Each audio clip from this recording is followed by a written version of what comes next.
Bir birodarimiz aytadilarki, Ruqiyaxon degan qizim bor. Shu qizim 11 yosh. Qizimga kitobni berdim.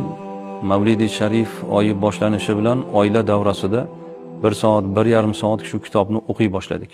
O'qib bo'lganimizdan keyin qizcham tush ko'ribdilar.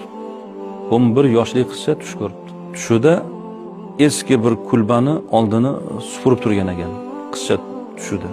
Uzun ko'ylak kiygan bir sahobalar endi tasavvurida ikkita odam o'tib ketayotib, bir-biriga Rasulullohning qizlari, Rasulullohning qizi bu qiz Ruqayya deb o'tib ketishibdi.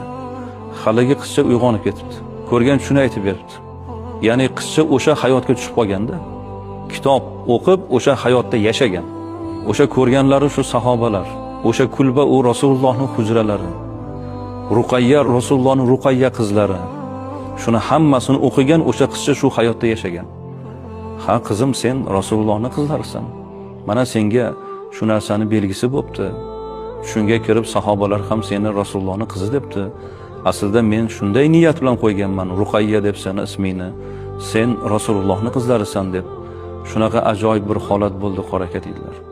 Men o'ylaymanki, mana shu Sirat oyida, Mavlidi Sharif oyida har bir xonadonda sirat kitoblaridan bir kitobni qo'llariga olib o'qib chiqsalar, juda katta manfaat bo'ladi, muhabbat bo'ladi, xonadonimizda nafosat bo'ladi.